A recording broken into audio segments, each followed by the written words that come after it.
নমস্কার, আমার নতুন ব্লগে সবার স্বাগত।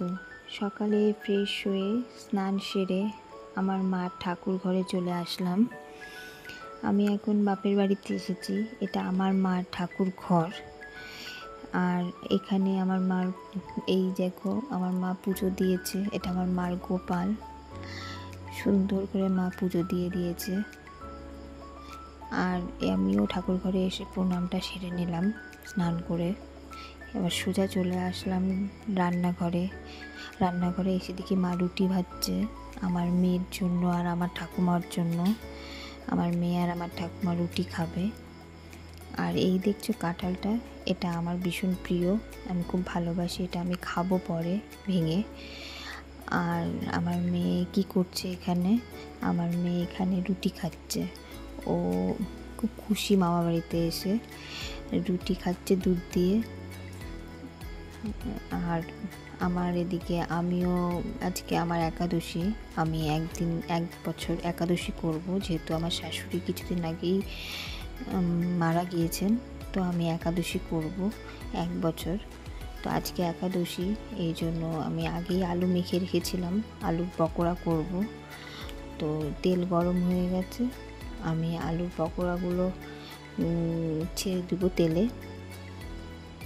তেলে ছেড়ে এখন ভেজে উঠিয়ে আমি এটাকে চা দিয়ে এখন খাবো। আমার মাও একাদশী করে, তো আমি আর আমার মা আজকে সারাদিনই কিছু দানা খাবো না। তো এগুলো খেয়েই আজকে থাকবো।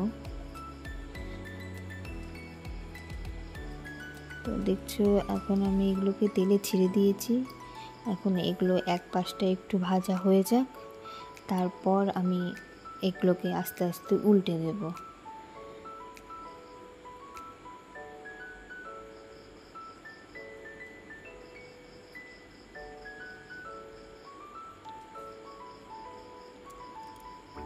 ভীষণই গরম পড়েছে আজকে, তো এই গরমে আর থাকা যাচ্ছে না। তার মধ্যে এই উনুনের পাড়ে এসে আরও বেশি মনে হয় গরম লাগছে। তো এগুলো এক পাশটা ভাজা হয়ে গেছে, আরেক পাশটা উল্টে দিলাম। আস্তে আস্তে আঁচ কমিয়ে ভাজছি, যাতে পুড়ে না যায়।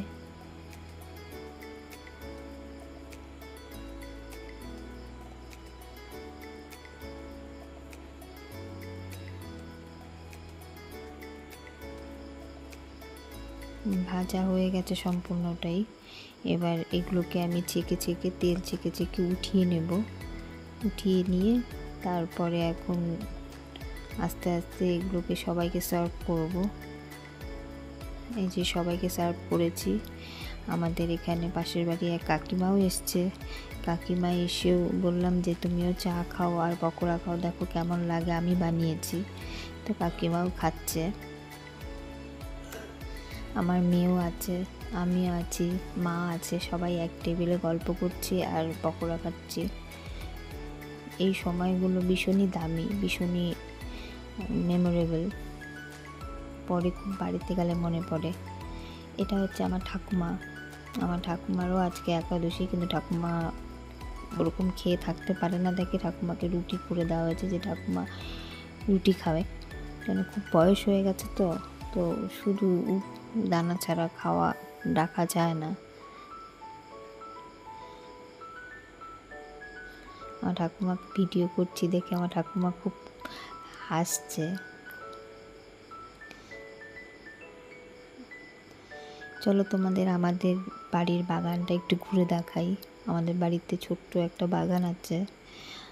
এই যে বাগানের সামনের ফুলগুলো দেখছো, এগুলো ভীষণই সুন্দর, তাই না? এই ফুলগুলো নাম হচ্ছে টাইম ফুল।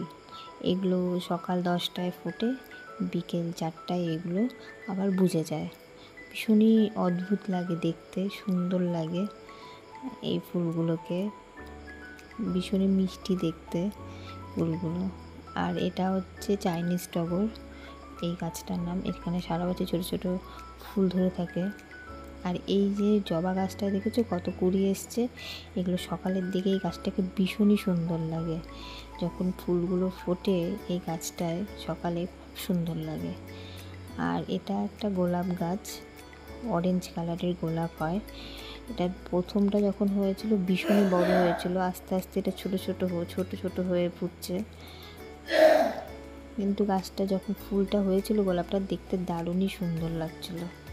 আর এটা একটা বেলি ফুলের গাছ, কত বেলি ফুল ধরেছে, সুন্দর লাগছে দেখতে খুবই। চারপাশে এত গাছ দেখলেই খুব মনটা ভরে যায়।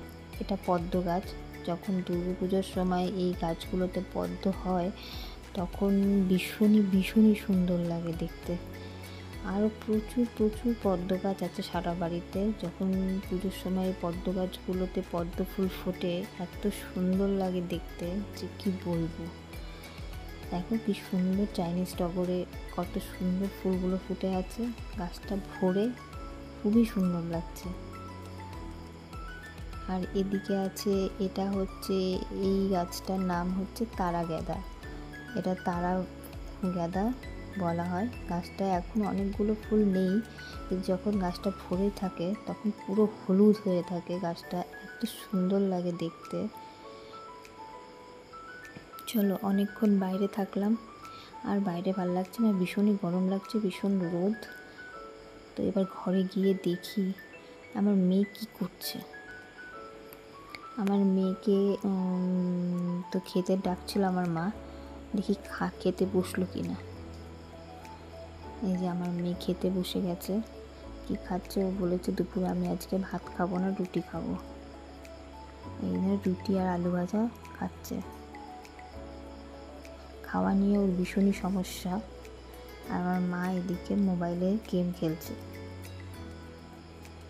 এর ফাঁকে বিকেলবেলা আমি ভীষণই দম আটকে আসছিলো ঘরে, ভালো লাগছিলো না। তো বাবাকে বললাম চলো আমাকে ঘুরিয়ে আনো। তো বাবা আমাকে নিয়ে একটু ঘোরাতে গেছে। আমাদের সামনেই এত বড় জুই সেতু আছে, যেটা তিস্তার ওপর দিয়ে গেছে, যেটা তিস্তার হলদিবাড়ির রাস্তাটাকে একসাথে করেছে। এত সুন্দর। এখানে এসে বাবা বললো চল মিষ্টি খাই। তো আমি আর বাবা দুজনে মিলে একটা দোকানে মিষ্টি খেয়ে দুজনে মিলে আবার বাড়ির পথে হাঁটা দিচ্ছি। এই যে দেখো, আমি মিষ্টি নিয়ে অনেক কিছু নিয়ে বাড়ি যাচ্ছি। বাড়িতে মেয়েকে দেব, মাকে দেব, দুজনকে দেব, ওরাও অপেক্ষা করে আছে। তো এই বাবা আর আমি দুজনে সেই বাড়ির পথে আবার যাচ্ছি, ঘুরে টুরে মাইন্ডটা ফ্রেশ করে। খুবই ভালো লাগছে, এত সুন্দর চারপাশটা সবুজ, এত ভালো লাগছে, চোখটা জুড়িয়ে যাচ্ছে। চারপাশ খালি সবুজ আর সবুজ, এত সুন্দর লাগছে, মনটা ভরে যাচ্ছে, মনে হচ্ছে তাকিয়েই থাকি এগুলোর দিকে, এত সুন্দর লাগছে। আমি তো চোখই সরাতে পারছি না।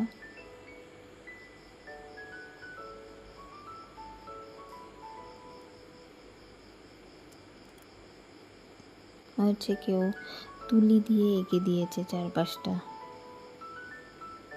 খুবই সুন্দর লাগছে।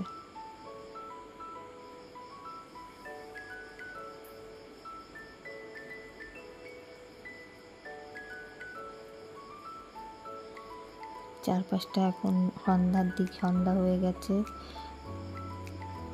অন্ধকার নেমে আসছে। তো বাড়ির পথে যাচ্ছি, ব্লগটাকে এখানেই শেষ করছি। আবার নতুন একটা ব্লগ নিয়ে হাজির হয়ে যাব তোমাদের সামনে। সবাই যদি ভালো লাগে কমেন্ট করো, লাইক করো, আর অবশ্যই শেয়ার